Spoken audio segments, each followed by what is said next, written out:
Comer es un placer.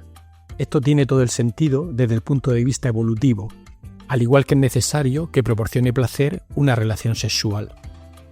Si no fuera placentero el comer o el aparearse, igual el tiempo lo dedicaríamos a otras cosas, comprometiendo nuestra supervivencia como especie. Lo que pasa es que, como especie sapiens, tontos no somos, y hemos ideado maneras de exprimir esos placeres más allá de lo necesario para la supervivencia. A lo largo de la historia hemos ejercido el hedonismo dedicando ingenio y tiempo en disfrutar de la comida y del sexo, y hasta de manera combinada, como en los bacanales de la antigua Roma. Pero bueno, centrémonos en la comida. La mayoría de las personas de este planeta que nos lo podemos permitir, no comemos para sobrevivir, comemos para disfrutar. Esto ha llevado a investigar, sobre todo en los últimos años, cómo llevar al límite el gozo de una buena comida. Además de buscar nuevos sabores y sensaciones, también se ha combinado la comida con el arte y con la creatividad, buscando experiencias más completas. En este deseo de aplicar la ciencia para aumentar el deleite por la comida, en 1992, en Erice, Sicilia, se celebró un congreso donde se reunieron cocineros y científicos. Los alimentos son biología y sus transformaciones en el cocinado son físicas y químicas. De la emoción de ese congreso salió el término gastronomía molecular o cocina molecular. En esos años hubo una ola de innovación en la cocina que aquí en España abanderó Ferran Adrià. Esterificaciones, emulsiones, gelificaciones, deconstrucciones, espumas, liofilizados, todo esto suena muy sofisticado, pero los mismos cocineros sintieron que el término cocina molecular les venía algo grande, sobre todo si se comparaba con lo que se estaba haciendo en esos mismos años en el campo de la biología molecular, clonando y secuenciando genes, o por ejemplo, explorando el mundo del ARN. De todo esto hablamos con José Manuel Monge, que además de ser un amigo, es profesor de nutrición y bromatología en el Departamento de Biología Molecular e Ingeniería Bioquímica de la Universidad Pablo Olavide en Sevilla. José Manuel, que es un apasionado de la cocina, sabe de primera mano de la complejidad de la biología molecular y a la asignatura que imparte sobre lo que correspondería más o menos al término de cocina molecular, han preferido llamarla tecnología culinaria, que es un término menos pretencioso y más acertado. José Manuel Monge nos habla de la importancia de los sentidos para disfrutar de la experiencia de comer y cómo el olfato, la vista, el tacto y hasta el oído influyen en el gusto. Todos hemos escuchado esa frase de comer con los ojos, pero al charlar con José Manuel y percibir la pasión que siente por la gastronomía, uno se da cuenta de que con el corazón también se come.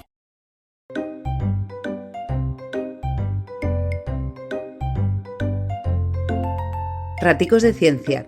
Conversaciones con científicos y científicas. La ciencia, como la vida, se disfruta a raticos.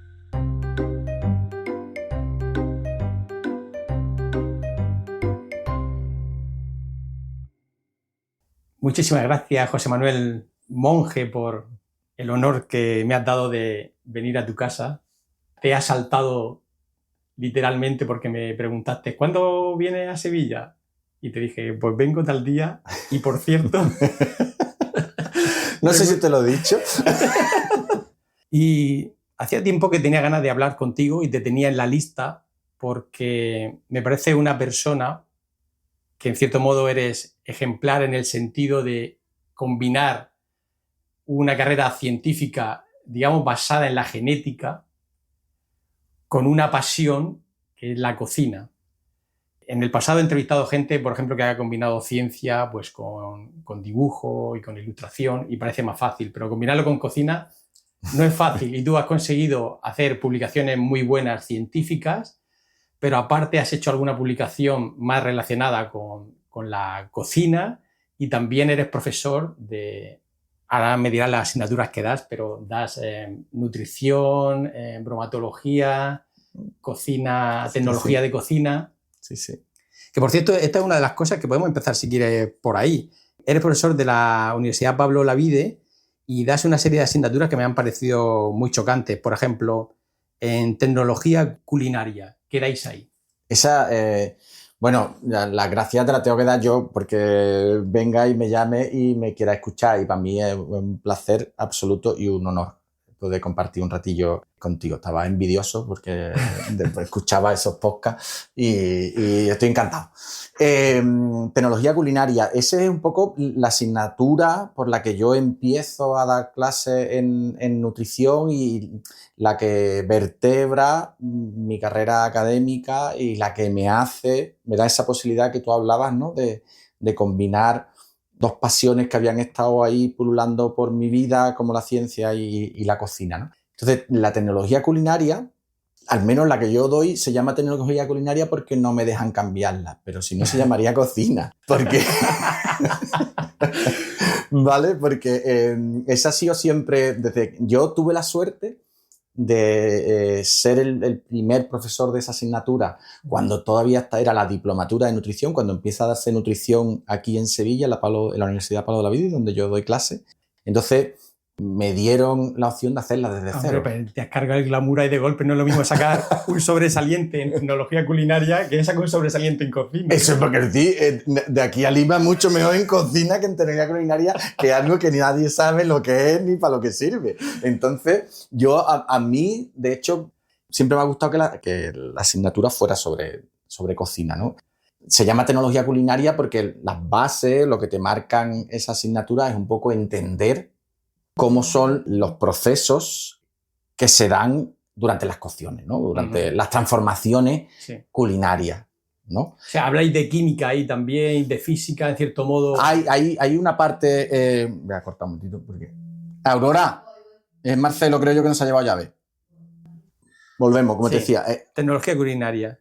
La asignatura, al menos como yo la tengo montada, hacemos un repaso de lo que ha sido la cocina, de lo que ha supuesto la cocina desde los albores, de hecho está muy relacionado a nivel antropológico, ¿no? Pues se habla muchas veces de que el hombre es el único animal que cocina, ¿no? Parece uno de los rasgos identitarios de nuestra especie el hecho de cocinar, ¿no? Hablamos del desarrollo, del cómo la tecnología en la cocina ha ido evolucionando y eso ha permitido crear las cocinas que entendemos ahora hasta llegar a las cocinas utilitarias de principios del siglo XX, que son las cocinas domésticas que entendemos ahora, ¿no? Y hablamos de una parte de físico-química culinaria, desde muy básico, es decir, no entramos en una profundidad, pero sí entender desde cómo se transmite el calor, porque si no entendemos cómo se transmite el calor no podemos entender. Aquí también hay una parte y es en la cocina es solo calor, cocinar es solo... porque, claro, ahí empezamos a hablar, es verdad que el uso del fuego es como el hito identitario, el que marca el comienzo de la cocina, como lo vendemos, pero se puede hacer cocina se pueden transformar alimentos sin aplicarle calor, se pueden transformar aliñándolo, se pueden transformar fermentándolo, se pueden transformar aplicando frío. Hay muchas formas de transformación de los... Por ejemplo, el ceviche, ¿no? Es una manera de cocinar, ¿no? Exactamente. Sí es cierto que se habla de cocina como aplicación de calor y del fuego como el origen de la cocina, pero incluso hay autores que hablan de protococina cuando había transformaciones. Por ejemplo, el comerse los alimentos semidigeridos del estómago de un rumiante es una forma de transformación de los alimentos en las que no se aplica calor, pero sí se está haciendo. O cuando se habla de si el hombre es el único animal que cocina, hay monos que mojan cosas en agua salada antes de comérselo, porque seguro que está más bueno cuando lo mojan aquello. O esperan, los típicos todos los monos que se cogen así en una borrachera, cogen frutos fermentados y se los comen. Fusionar cocina con ciencia es complicado. Te voy a ir forzando para que, como has visto, de que hablemos física y química, porque son ciencias relacionadas con la cocina, pero ahora mismo me acabas de hablar de antropología, en cierto modo, ¿no? Y que es una ciencia también. Por supuesto. Claro. Yo creo que una de las complejidades de esa fusión de ciencia y gastronomía o alimentación es que cuando hablamos de alimentación estamos hablando de muchas cosas. Y si metemos como una parte de la alimentación la cocina, Entonces, no hay una ciencia que rija. Cuando hablamos de físico-química, pues sí, pues las transformaciones, pues estamos hablando, pero la cocina no es solo eso. El componente cultural, antropológico es esencial para entender la cocina. Entonces, no estamos hablando de una sola ciencia, sino que alrededor del acto de comer confluyen muchas cosas. Sí. ¿No? Por llevar cierto orden, vamos a hablar un poquito más de este punto de antropología, porque yo había escuchado que cuando el género Homo empezó a cocinar, por cierto, ¿hay unas fechas más o menos determinadas? ¿Son ya los Homo sapiens o algún Homo anterior? No, anterior ya se utilizaba fuego. Y sí hay evidencia. Bueno, hay varios puntos. Uno en el que ya se tiene claro que ahí había un fuego, por las evidencias. Porque había cocinas a lo mejor en las ruinas que se encontraron. Pues se encuentran fogatas, se encuentran alimentos carbonizados. Entonces, ahí se tiene. Y eso es antes del Sapiens. Pero hay autores que hablan de. Estos sí no son 800.000 años, pero hay incluso que hablan de anterior, que parecen evidencias que podrían ser el uso del fuego, que además parece ser que la domesticación del fuego, si no fue el uso clave, fue uno de los usos clave, es el cocinar. Es decir, domesticamos el fuego mayoritariamente porque nos permite cocinar. Lo que tú me estás contando me cuadra con algo que había escuchado, y es que, digamos, ancestros de los sapiens comían cosas sin cocinar, algunos de ellos, y entonces tenían las mandíbulas mucho más grandes para masticar. Entonces, al empezar a cocinar, los alimentos son más blanditos, no necesitas unos molares ni unos dientes tan grandes, y al parecer se reduce la mandíbula y parece una gilipollez, pero dejan más espacio para el cerebro. En el cráneo. Sí, ahí. Si eres toca, no te cabe en la cabeza. Entonces, eso me cuadra con lo que tú dices, que empezaron a cocinar antes y por eso el Homo se hizo sapiens, ¿no? El hablar ahí del causa-efecto, siempre tú sabes que en estas cosas y en la evolución es compleja, ¿no? Lo que sí es evidente es que el cocinar los alimentos ofrece varias cosas. Ofrece unos niveles de salubridad que antes no se tenían, ¿no? Las cosas son más seguras porque mata muchos bichos que pueda haber.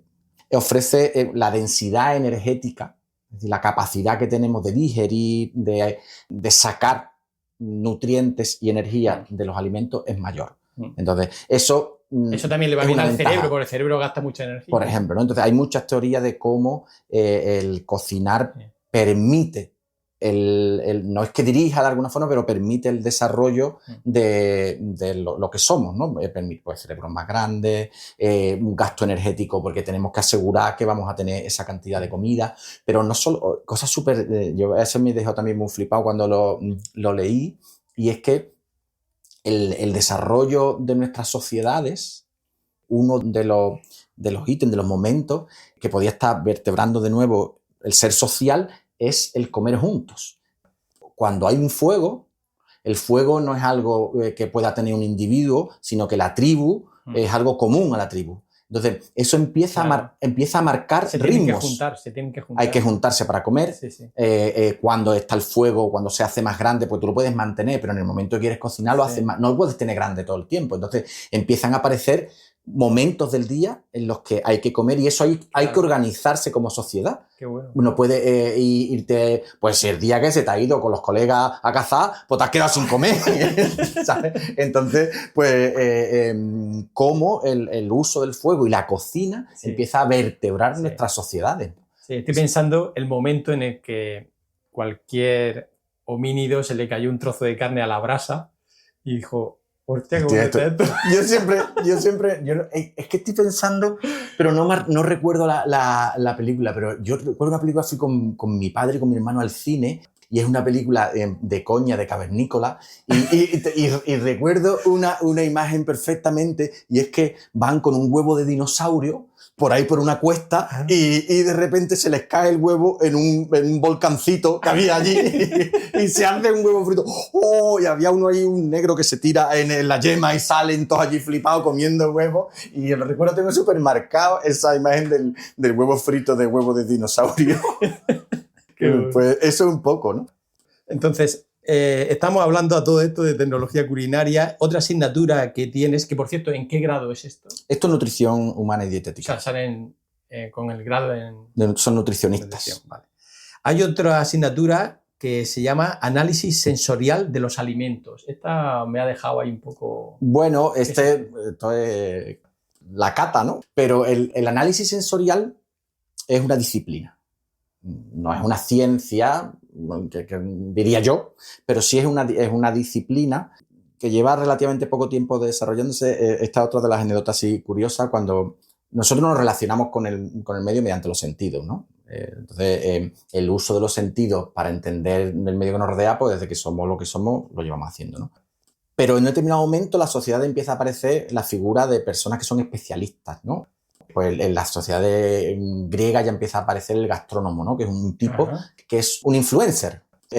Hay un influencer que dice, pues mira, el garum que se hace en Cádiz, ¡buah! Ese es el mejor garum. Entonces empiezan a aparecer gente que escribe, ¿no? Viajeros te empiezan a decir, bueno, pues el cabrito del norte de Liguria es el mejor y cómo hacen. Entonces empiezan a aparecer especialistas, pero aún más todavía, por ejemplo, cuando los maestros artesanos tenían que especializarse en hacer un producto, ¿no? Entonces, para eso tienes que probarlo, saber, distinguir.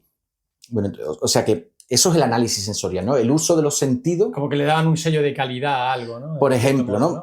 O simplemente, pues, el que iba a comprar partidas de vino, pues tenía que pagarla a un precio, entonces tenías que tener un especialista que supiera distinguir el que era de calidad, ¿no? Lo típico esto que dicen que el queso manchego se daba para engañar a estos señores cuando iban a comprar vino, porque claro, tú después de tomar un queso viejo te pueden dar pirría que tú no te vas a enterar. Entonces se decía que se daba, ¿no? Pero eso, bueno, están ahí. Pero a partir de los años 50 del siglo pasado, 40-50, empieza a aparecer una disciplina y curiosamente muy asociada al empuje de las guerras y del tener que abastecer a los soldados y esto para los americanos, como siempre, son muy listos. Entonces se dieron cuenta de que los soldados, cuando comían bien, pues mataban mejor. Entonces, pues empezaron a decir, oye, pues a lo mejor no vale solo con darle las calorías necesarias, sino que tendrá que ver que eso sea comible, ¿no? O cuando mandaban con el plan Marshall, cuando mandaban comida y tal, decían, esto es europeo, encima que le damos comida, no se lo quieren comer. Y digo, esto es para perro, quiero decir, no se lo come nadie. Prefiero morirme de hambre antes de comerme esa lata, ¿no? Entonces empieza a darse cuenta de que, bueno, que podemos evaluar los alimentos o muchas cosas mediante los sentidos, ¿no? Uh-huh. Y de eso va la disciplina, del uso, la herramienta, en vez de tener un microscopio, en vez de tener un osciloscopio, tiene a una persona. ¿Y los sentidos son gusto y olfato o algo más? Todo, es decir, por ejemplo, no sé si has probado a comerte una patata frita tapándote los oídos. ¿Cómo? Pero en el crujiente afecta el sonido. La sensación crujiente, crocante, es una mezcla de tus sensaciones táctiles, la fuerza que tienes que ejercer, cómo se rompe en la boca y el sonido que hacen. Hay burbujeos, pero esto está muy estudiado por la industria alimentaria, ¿no? Es decir, si yo te digo... todo el mundo estamos viendo abrir un refresco sí. Exactamente, ¿no? La chispa de la vida. Pues influyen mucho. La vista es fundamental. Claro, por ejemplo, estaba pensando cuando ves el vino, ¿no? El color del vino, o algo que simplemente sea apetitoso, ¿no? Lo que se dice que entra por los ojos. Pero además eso es a nivel brutal. Nosotros las prácticas pues, hacemos cata, probamos estándares y tal, eso. Pero la influencia que tiene la visión en nuestra percepción, a nivel de que tú haces una cata de vino blanco y vino tinto con los ojos cerrados y un porcentaje de nosotros no sabríamos distinguir los vinos. Eso que te parece, hombre, es una barbaridad. No es ninguna barbaridad. O tú le pones, nosotros lo hemos hecho, ¿no? Una mermelada de melocotón con un tinte rojo y le preguntas a la gente qué está comiendo y un porcentaje te va a decir mermelada de fresa o no sabe distinguir, ¿no? Y la teoría de esa asignatura más o menos me la estoy imaginando, pero las prácticas... Maravillosa. ¿Qué hacéis en práctica? Bueno, para hacer análisis sensorial, pues tú normalmente cuentas con un panel de cata, con especialistas. Por ejemplo, esto es fundamental en el aceite de oliva. Es de los pocos productos que, al menos que yo conozca, que pasan por un panel de cata para su caracterización, ¿no? Para el sello. El aceite de oliva virgen extra no solo tiene unas características físico-químicas determinadas, sino que tiene un panel de cata que te dice que no hay defectos. Ah, no sabía eso, muy bueno. Y es de los pocos, yo creo que de los pocos productos que pasa obligatoriamente por un panel de cata. Entonces tú tienes que entrenar a ese panel, ¿no? Entonces nosotros hacemos parte de cómo se entrena, cómo se eligen. Pues, por ejemplo, tú si vas a probar cosas de colores, pues no te puedes meter un daltónico en tu... Pues te tendrás que hacerle pruebas para saber... los entrenas, ¿no? Pues tú lo que quieres es que un panel te dé medidas, igual que cuando nosotros hacemos experimentos en el laboratorio, pues tú no, si a ti tu pipeta una vez marca 4 microlitros y a la siguiente 6, pues eso no vale para nada. Pues igualmente si tú le preguntas a alguien cuál es la dureza de tal y te lo está valorando y hay una variación muy grande, bueno, tú tienes que entrenar a la gente. Entonces las prácticas pues hacemos, bueno, pues escalas de dureza. Pues nos llevamos un montón de alimentos y ahora te decimos, mira, pues la escala de dureza, una almendra es 10, o un caramelo es 10, entonces va aprendiendo esas cosas. Pero también hacemos catas específicas, pues yo normalmente siempre hago, porque las que me siento más cómodo, pues hacemos cata de quesos, ¿no? Y entonces vamos viendo cómo es la producción de los quesos y ahora qué características concretas podemos distinguir mediante los sentidos que derivan de esa producción. Pues si tú miras el color, pues mira, un queso muy blanco, marfil, tal, muy probablemente va a ser de cabra, porque esas características te los da. O un queso cocido, como los quesos de Centro Europa y tal, pues te va a dar estas durezas, ¿no? Y vamos viendo... Muy bien, pues me parece muy interesante también esa asignatura y sobre todo en el contexto que tú dices, ¿no? De alguien que se forme en nutrición. La verdad es que saber de esto yo creo que le puede ser muy útil. Y también aquí, de nuevo, intentando buscar el link con la ciencia más clásica, pues en este caso sería el sistema nervioso y los sentidos, ¿no? Las terminaciones nerviosas, porque lo que te iba a preguntar, claro, eso está pasando en humanos, pero sería muy interesante ver cómo los sentidos en otros animales que son diferentes, que sabemos que son diferentes, hace que lo que un animal lo ve muy atractivo, el otro lo ve muy, muy feo, ¿no? Ahí, claro, hay un mundo ahí... Por supuesto, y de hecho, el problema que hay ahí es que no nos podemos salir de la estructura que tenemos. Entonces, lo ideal, lo que se pensaba al principio es que íbamos a conseguir una correlación directa entre estímulo, sensación y percepción. Pero todavía es demasiado complejo y no tenemos igual. Yo estoy dándole vuelta que la IA seguro que no lo va a hacer. Mira, estaba pensando en qué animales huelen las trufas. Son los cerdos. Cerdo. Pues al final utilizar animales que tienen unas capacidades sensoriales X para detectar una calidad. En este caso los cerdos la trufa, pero no sé, a lo mejor... Claro, pero eso la industria, ese sería el gran paradigma de la industria, porque a la industria no le interesa tener catadores, porque somos caros, somos poco fiables, ahora de repente pues, hay mucho sesgo. Es una disciplina que tiene un problema de sesgo. Sí. Por eso es muy importante el entrenamiento, ¿no? Y hay una diferencia muy clara entre consumidor y panelista, ¿no? Entrenado o consumidor, que eso es marketing y tal. Pero que lo ideal sería, por ejemplo, pues la marca de yogur no tienen a la señora del Joroña Jequeroña al final probando... Sí, bien, sino que tienen un densitómetro y ellos ya saben qué densidad les gusta a los clientes, ¿no? Sí. Pero la historia es que no se ha podido... ese salto que al principio de la disciplina se pensaba que se iba a dar, es decir, bueno, en el momento que lo conozcamos bien, ¿no? Esa caja negra que es el cerebro y tal, pues en el momento que sepamos, pues, más densidad, gusta más, menos densidad, gusta menos, pues al final tú lo que iba a tener una máquina que nos saltara. Claro. Pero no se ha conseguido. Una manera de ser más productiva a la hora de hacer productos. Claro, sobre todo porque te van a dar unos datos mucho más fiables. Y va a gustar más, va a vender más. Claro, si tú supieras, pero no hemos podido todavía bypassear, no podíamos saltarnos a los humanos como instrumentos de medida. En el análisis sensorial sigue siendo más efectivo que en el análisis instrumental. Pero no solo para los alimentos, es decir, pues los perfumes, los coches. Tú cuando entras en un coche dices, ¡guau! Tú huele a nuevo, ¿cómo se nota? Eso no es al azar, eso hay un estudio de que huele a coche. Te venden, claro, por ejemplo... Uno de segunda mano, pero huele a nuevo, ¿no? Claro, porque le echan el ambientador de nuevo. Es decir, ese olor del plástico que dan, tal, sí. Eso está pensado, eso está... Qué bueno. Yo siempre me acuerdo de una historia que escuché de una perfumista que le pidieron para un hotel en Suiza y estuvo hasta que dio con la clave y en los componentes del perfume que dio para la cadena de hoteles había olor a dinero, a papel dinero nuevo, que era lo que iban a Suiza, lo que querían. Entonces, uno de los ingredientes era ese olor del papel recién salido. Qué bueno. Pues es brutal, ¿no? Como las casas influyen. Imagino que tú, porque luego hablaremos que has estado muy relacionado también con la cocina de manera directa, que en algún momento de tu carrera te planteaste incluso dejarte la ciencia más clásica y empezar con la cocina. Estuviste trabajando en algún restaurante famoso y todo, también creo. Hiciste también alguna iniciativa de hacer restaurantes un poco medio clandestinos y tal. Estuve colaborando, sí, con alguna gente que fue muy chulo, una experiencia muy chula. Has conocido, imagino, a algún sommelier, y a mí esta gente, los sommeliers, siempre es una profesión, una dedicación que me ha llamado mucho la atención. Y luego también la gente que se presenta a nariz de oro, que imagino que habrá algunos sommeliers que también serán de los que tienen buena nariz, que se presentan a concursos de nariz de oro y todo esto. ¿Esto se nace o se hace? Para nariz de oro se nace. Ahí están las dos cosas.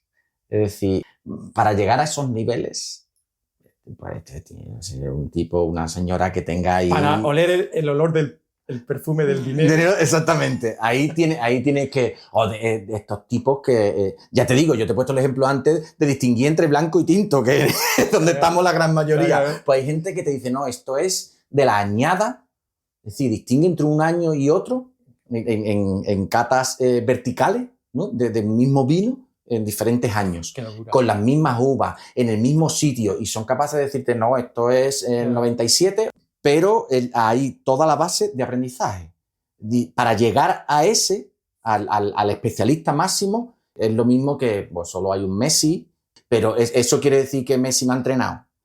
No, es decir, ese señor ha entrenado al máximo y le han sacado el máximo rendimiento que se podía y le han dado la más, pero porque tenía, pero sin que todo eso. Si no tiene las cualidades es muy difícil que lo entrenen, ¿no? Claro, pero después la base es el entrenamiento.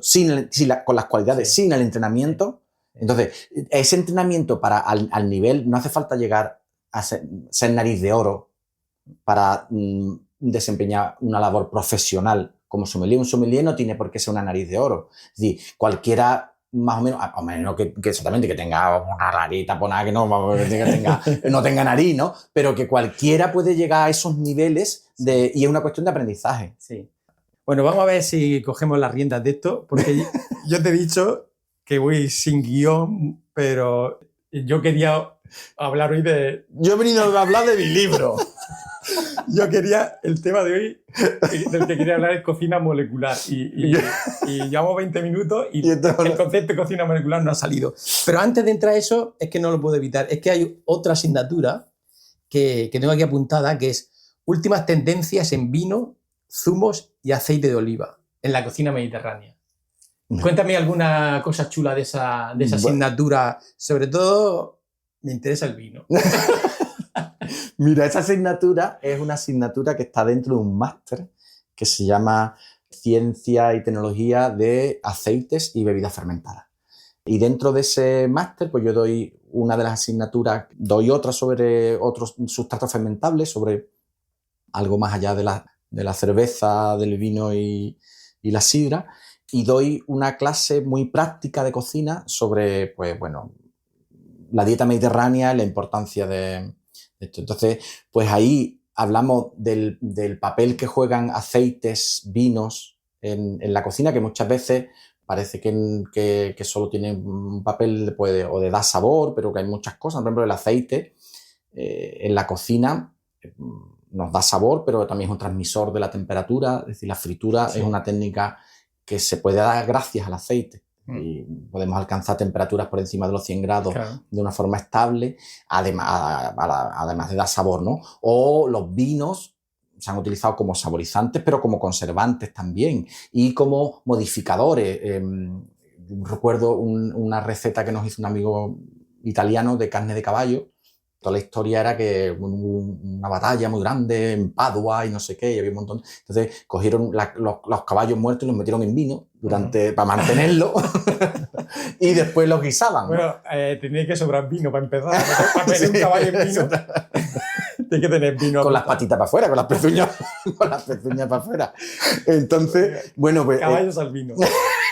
Vale. El papel. Y después lo que hacemos también es un poco ver cómo existen nuevas tecnologías que nos permiten modificar. Por ejemplo, hacemos texturizados de aceite con maltodextrina, que es un agente de carga que no es soluble en agua, pero no es soluble en grasa.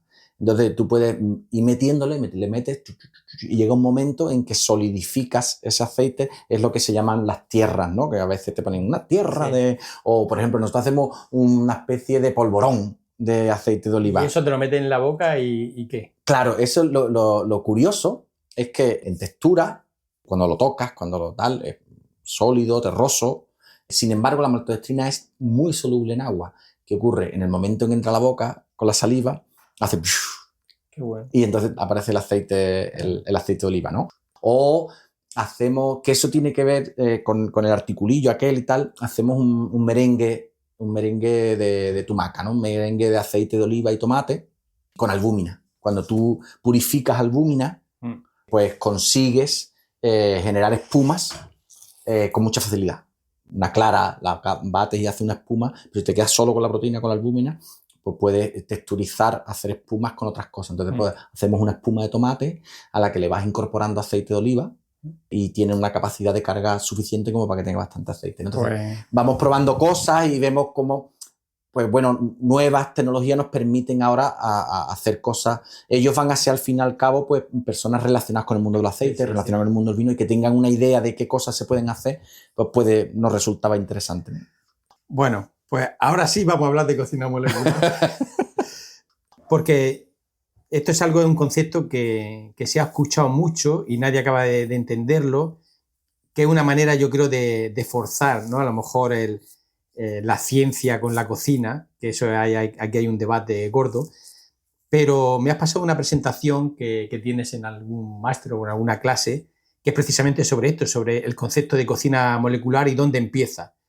Y he visto que esto empezó en Sicilia, no es mal lugar para la gastronomía, en el centro del Mediterráneo, en 1992, que hubo un congreso que se llamó de gastronomía física y molecular, como que intentaron, ¿no?, forzar ahí ese término. Cuéntame qué pasó en ese congreso y si fue el inicio de todo un poco, ¿no? Bueno, es cierto, esto fue por una mesa redonda en la que me invitaron para hablar sobre gastronomía molecular, sobre cocina molecular, sobre cocina de innovación. Y yo creo que este término ya es un término que está de moda y ha pasado y tuvo su boom. Y cuando tú empiezas un poco a bichear en el primer momento en que se habla de cocina o gastronomía molecular, parece que todo apunta a este congreso que se hace en Erice, en Sicilia, y en el que están implicados parte de los que después pues serían esos que llamamos padres de la gastronomía molecular. O yo creo que ya padres no, porque eso hubiera sido si hubiera habido un linaje por detrás que se hubiera mantenido, ¿no?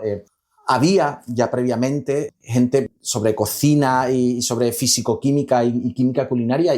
Ya había cosas escritas, ¿no? Y hay manuales de química culinaria desde hace más tiempo y demás, ¿no? Y la física o la ciencia se han ocupado también, quizás no tanto porque no ha interesado, porque no ha habido una necesidad de la industria, de lo que sea, pero también se han ocupado de la cocina, ¿no?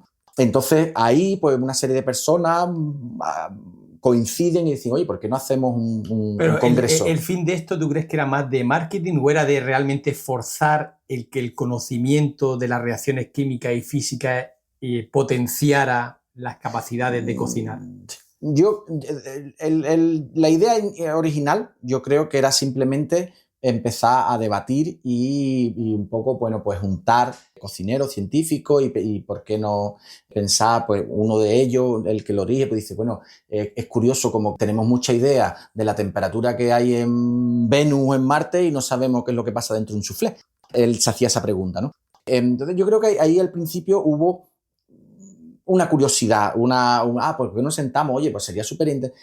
Lo que ocurre es que yo creo que se daban una serie de circunstancias a nivel social que hicieron que el término tomara más relevancia social de la que realmente tenía a nivel científico.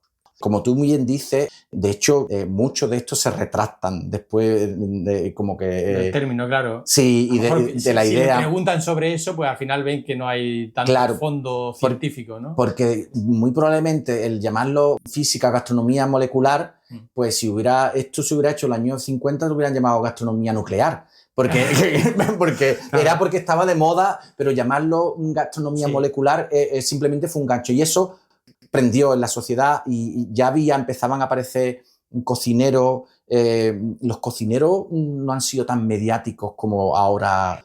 Esto viene del Bulli y de Ferradrià un poquito antes, pero cuando tú le preguntabas a los que iban a la escuela de cocina qué querían ser jefe de sala, no querían ser cocineros. Yo creo que han encontrado un término, ¿no? Una cocina de vanguardia, pero claro, una cocina molecular, pues obviamente pues a lo mejor no se sentían cómodos los cocineros con eso. Se podría llamar cocina experimental, porque en realidad sí que hay un punto de, imagino yo, para crear cosas, sí que hay un punto de experimentación, de esto se tira a la basura y esto funciona, pero eso al final tú no sabes el mecanismo.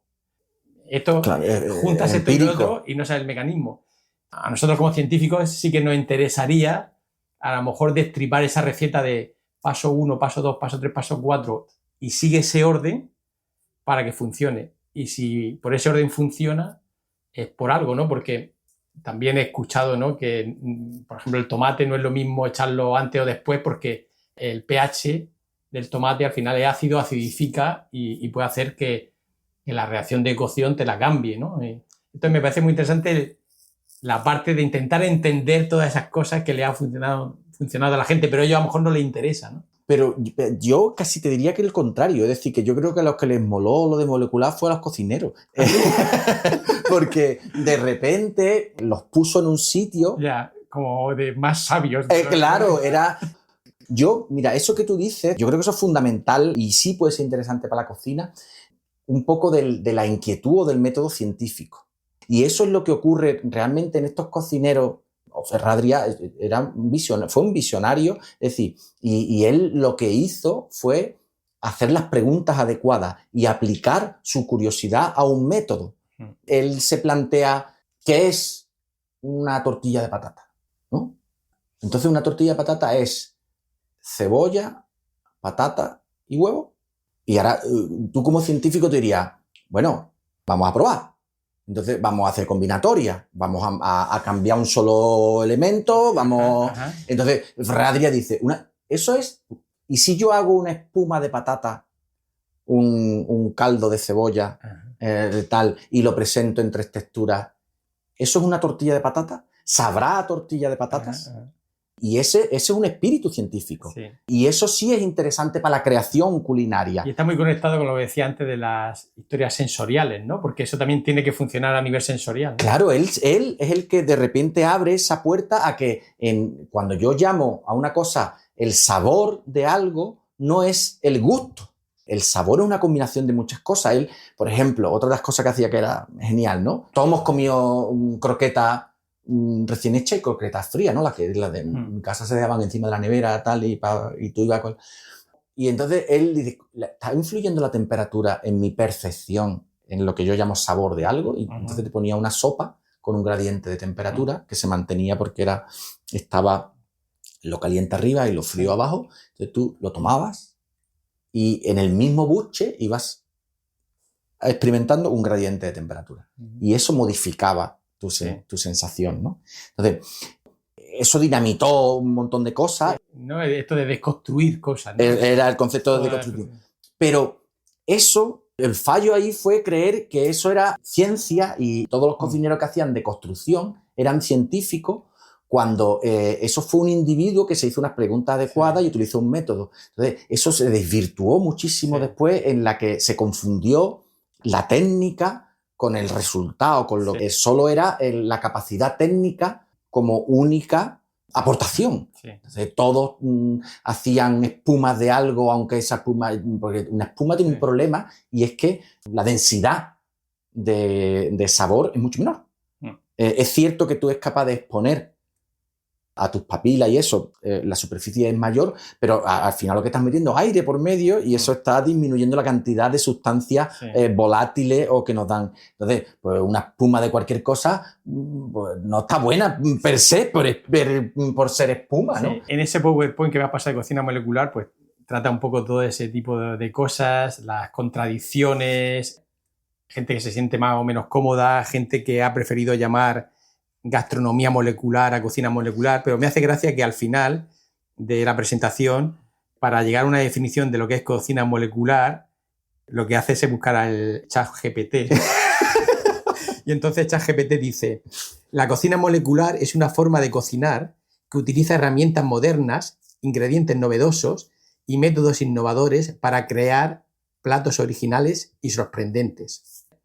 Y al final, es una definición que todo el mundo se queda, digamos, un poco conforme con eso, pero que baja un poco el suflé de fusionar la alta ciencia o el método científico a alto nivel con la cocina, ¿no? Totalmente, totalmente.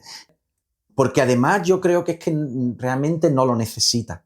Es hiper interesante que uno pueda entender los procesos y yo creo que a nosotros es que como científico es lo que te llama, el ser capaz de contestar a una pregunta, pero yo creo que yo dándole vuelta a eso, porque esto sí ocurre en la industria alimentaria, es decir, la industria alimentaria sí había una presión y la mayoría de las cosas que aparecen en esta gastronomía molecular, en todas las espumitas, todas estas cosas, eso no son inventos nuevos, excepto algunas en concreto, el resto es lo que se sacó de la industria alimentaria. La industria alimentaria ya hacía tiempo que conocía los carragenatos, los alginatos, las formas de texturizar, las formas de generar espuma, porque sí había una presión por optimizar los procesos, porque económicamente sí daban un rédito y sí podía hacerlo mejor. Pero yo creo que hay un problema de escala. Es que a la escala que se hace la cocina, bien doméstica o bien de restauración no colectiva, en grandes colectividades, ahí yo creo que sí. Y de hecho es un campo, yo llevo tiempo queriendo hacer algo ahí o hacer formación específica, porque yo creo que es un gran debe de la cocina actual, esa restauración colectiva, que nadie se preocupa y estamos ahí, pues todos los pobrecitos míos en el hospital comiendo eso, ¿no? Y ahí yo creo que ahí hay mucho campo, pero realmente en la escala de un restaurante no necesitas esa optimización que es capaz de darte la ciencia para llegar a ese nivel de excelencia. Y lo que hablábamos antes es que la comida no es solo esa físico-química culinaria. Hay un montón de factores que están influyendo culturalmente, socialmente. Sí, es una cultura más amplia. Por eso hay gente que prefiere utilizar el término gastronomía, pero a ti te gusta más cocina, pero gastronomía suena más amplio, ¿no? Sí, por supuesto. Sí, ahí hay una disquisición entre cocina es la técnica, gastronomía es la ciencia, ¿no? Sí podemos hablar de gastronomía, no sé si como ciencia, pero sí del estudio de la alimentación y de la cocina, y eso tiene sentido, pero no sería una físico-química. Sí, imagino que lo tienes, pero aquí voy a dar el dato inútil del día. Y es que gastronomía viene etimológicamente de gastro, del griego, vientre o estómago, y nomos, que es distribuir o ordenar. Y este término lo utilizó por primera vez un cocinero griego del siglo IV a.C. ¿Eso lo sabías? Toma ya. Arquestato de Gela. Arquestato. ¿Te acuerdas antes cuando yo te hablaba de los primeros gastrónomos? Sí. Fue Arquestato. Este es el que decía el garum de Cádiz, como el garum de Cádiz, no hay otro. ¿El garum qué es? El garum era uno de los proyectos estrella de la península ibérica. Y el garum era un fermentado de restos de pescado. Sí. Y era la salsa, era el ketchup del Imperio Romano. Era la salsa por excelencia y la de mejor calidad era la de Baelo Claudia, de Bolonia, en Cádiz. Era uno de los sitios donde, en general, ¿no? En la península. Y era uno de los productos más exportados por la península, era el garum. Bueno, vamos a hablar un poco de ciencia, de papers, de artículos científicos, que tú has publicado cosas relacionadas con el nematodo C. elegans y tú has intentado fusionar un poco eso porque al final tú has trabajado con mutantes de metabolismo que son más longevos, entonces claro, hay la tentación de buscar ahí la fusión de las dos cosas de alimentación y cocina. Y me decías que no has llegado a fusionarlo como tú quisieras porque es complicado, pero sí que has hecho algunos trabajos que he visto donde hay un método ahí científico para, por ejemplo, entender por qué pacientes con anorexia nerviosa tienen una percepción diferente de los dulces y de las grasas, ¿no? Trabajaste hasta con 23 pacientes de anorexia nerviosa. Coméntame un poco las conclusiones de este trabajo. La idea era un poco averiguar si estos pacientes tenían una cierta hipersensibilidad a determinados, porque ellos suelen rechazar aquellos productos que son ricos en azúcares o que son ricos en grasa, pues están asociados con mayor ingesta calórica y demás, ¿no? Entonces, cuando tú haces estudios, pues ellos son los productos que tienden a eliminar de sus dietas, rechazarlos. ¿La anorexia nerviosa esta cómo aparece? Bueno, un proceso en el que hay gente que quiere adelgazar a toda costa. ¿Es algo psicológico? Hasta donde yo sé, psiquiátrico. Exactamente, igual hay cierta predisposición. Seguro que hay a lo mejor algún marcador que correlaciona, pero bueno, es un trastorno de la conducta, es muy complejo, no es una mutación monosómica que te hace eso, ¿no?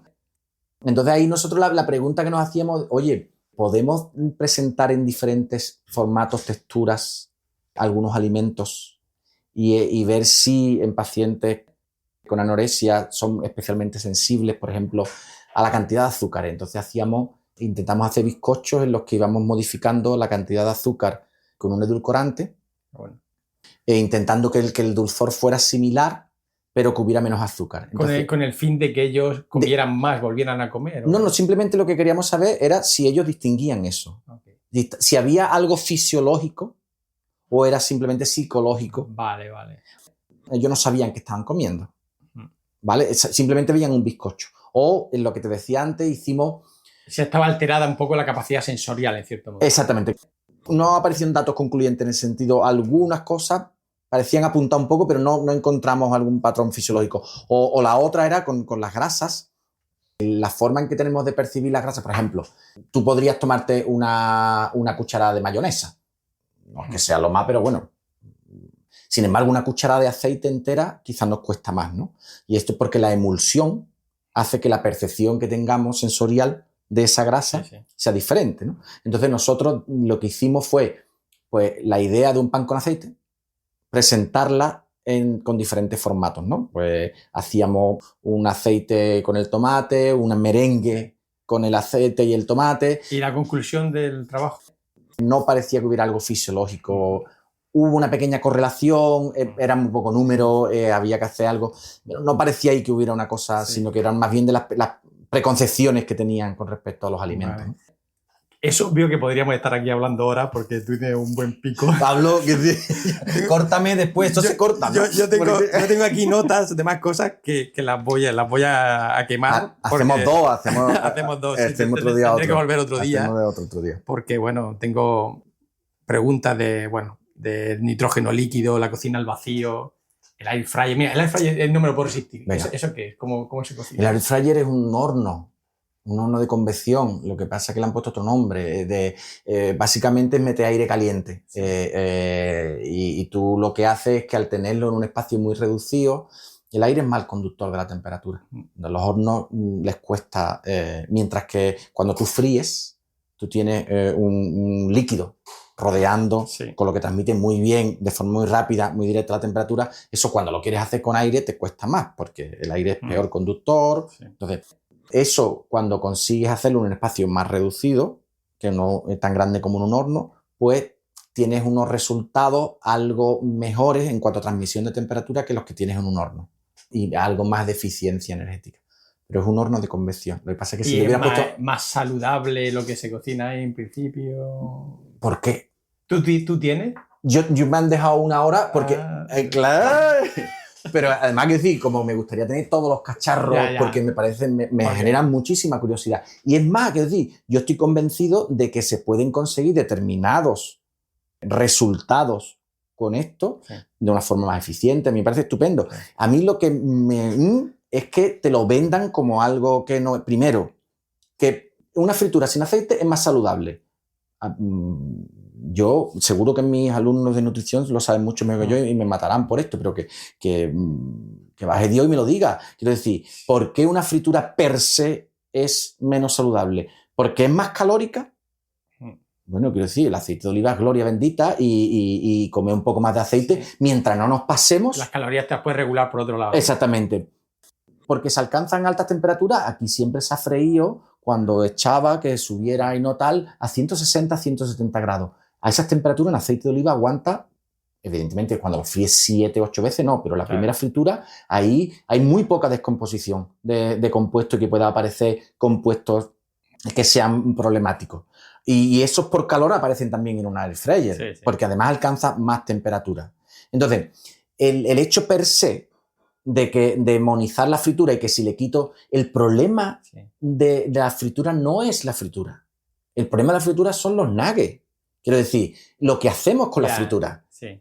Un boquerón fresco, frito, eso es sano por definición. El problema es que la fritura se adapta muy bien al precocinado, porque tú en muy poco tiempo tienes una comida muy sabrosa, con mucho olor, crujiente. Entonces, el problema son las mierdas que nos comemos precocinadas, no la fritura.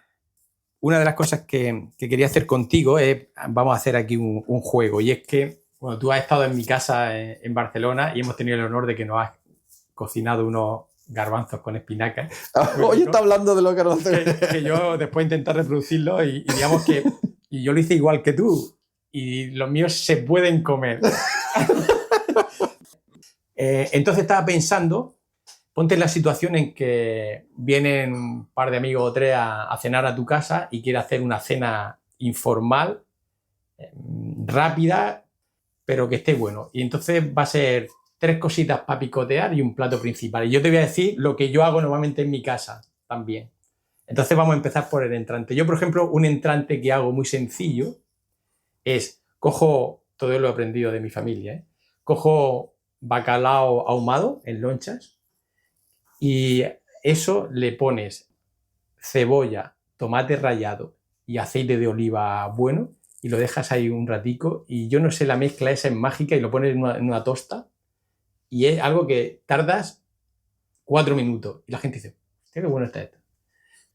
Es su turno. Qué difícil. Es su turno. Yo he tardado 3 minutos en el primer entrante, a ver lo que me tardas tú. No, mira, yo se me ocurre, últimamente estamos haciendo mucho una muhamara, es una especie de untable de pimiento del piquillo, nueces, aceite de oliva y especies. Yo lo pongo un poco picante y se bate todo.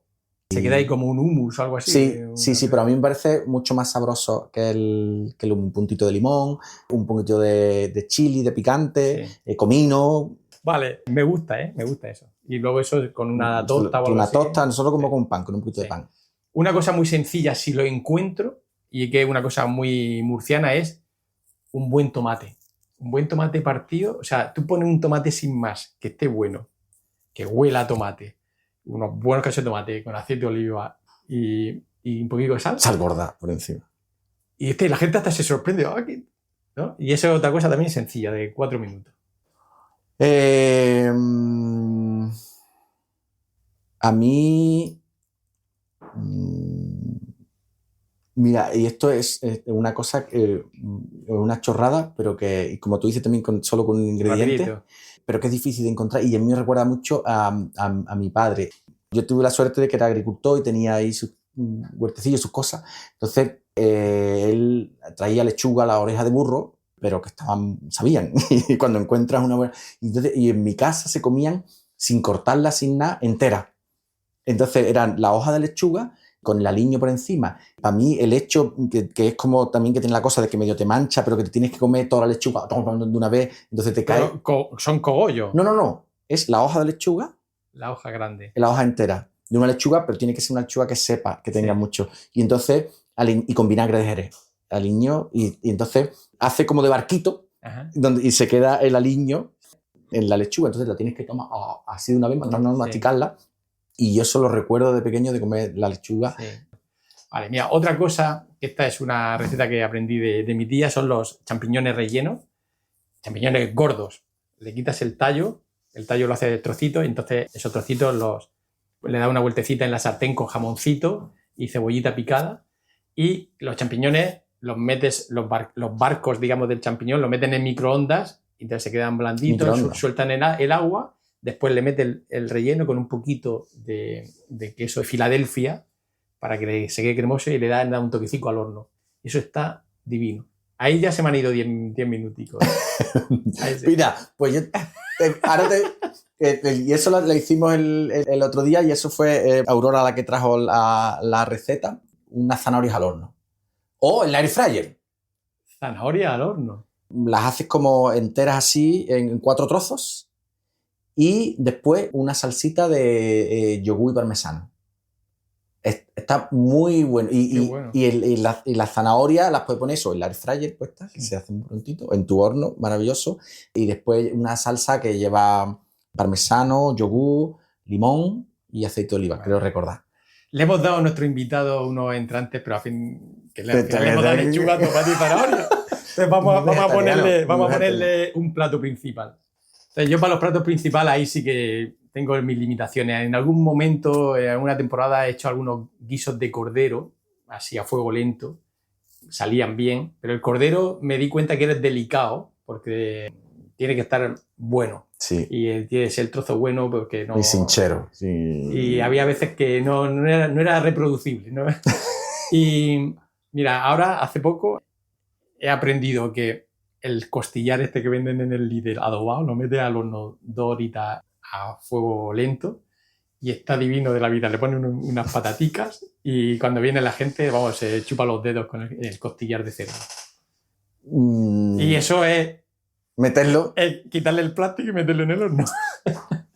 Tiene que ser fácil. Sí. Es decir, porque... claro, para solucionarle la vida a la gente que esté escuchando. Pero, una receta... ¿Y rápido también? Sí, que quede bien y que tus amigos sigan siendo tus amigos después de cenar. Pues... es rápido, pero no es fácil. Pero a mí me encanta hacer un bacalao confitado y hago un falso pil-pil como una mayonesa.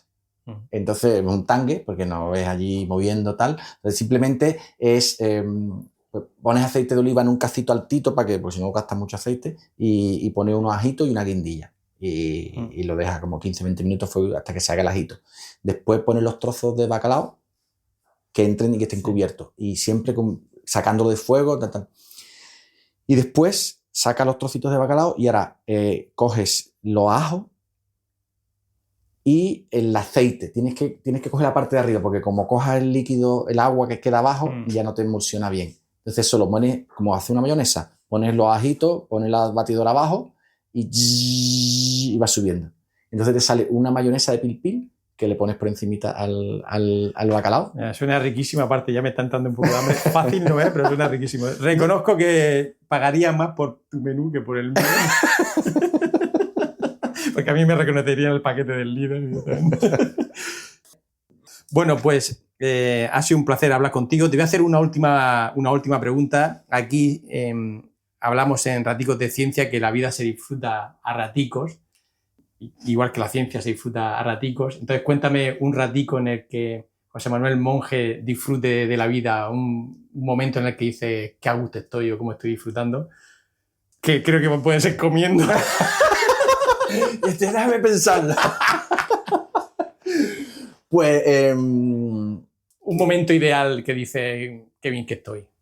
Pues a mí es que, claro, estos son actos siempre a topicazos. Por supuesto, a nosotros nos gusta mucho salir a comer, pero a mí yo disfruto mucho el momento de cocinar con gente a la que quiero. Es decir, yo cuando está Aurora, cuando están los niños y cocinamos y estamos todos ahí, yo ese momento para mí de paz, y hay momentos que cocina que son, yo todas las mañanas le hago el canasto y a las 7 de la mañana tal, aún así no lo paso mal, yo lo disfruto. Cocinar sin prisa. Pero ese, y con amigos, y ese momento, ¿no? En el que, porque me parece una forma también de compartir. Pues mira, con esto cerramos un poco el círculo que es lo que hablábamos, ¿no? Esto es muy, al final, antropológico también, ¿no? De que al final hacemos lo mismo que hacían nuestros antepasados, ¿no? Y ese gen, si es un gen o lo que sea, lo hemos mantenido porque seguimos disfrutando de eso, ¿no? Claro, y es muy importante. Yo una cosa que siempre, yo creo que, y en parte ahora lo estamos perdiendo,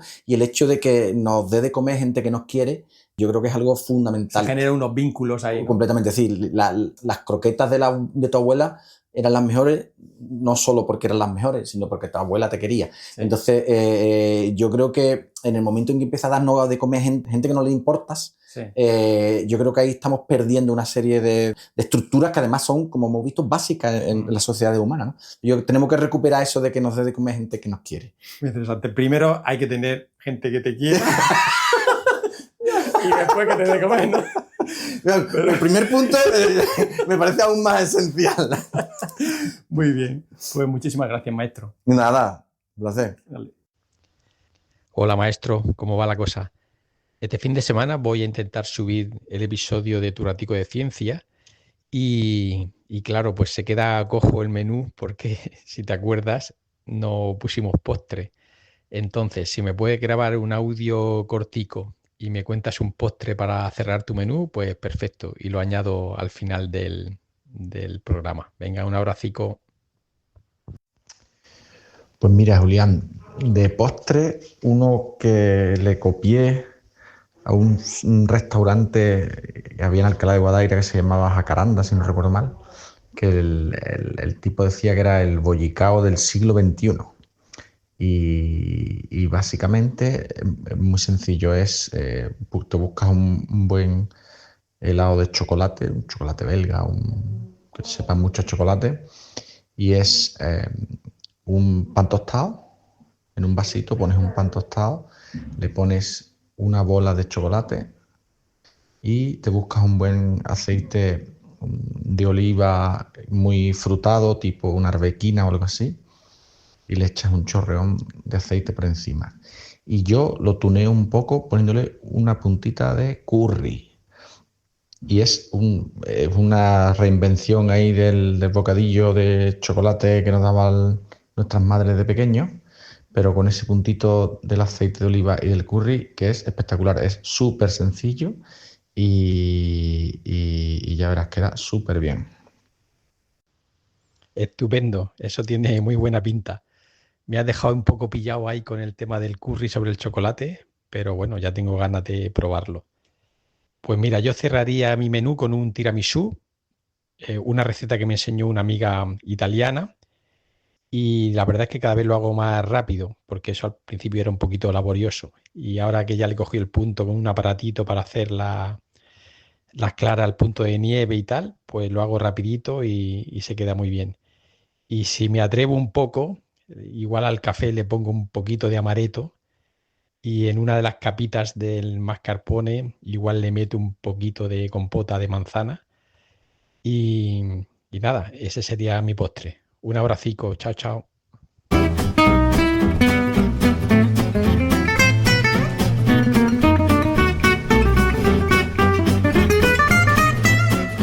Hasta aquí Raticos de Ciencia. Te esperamos en el próximo podcast.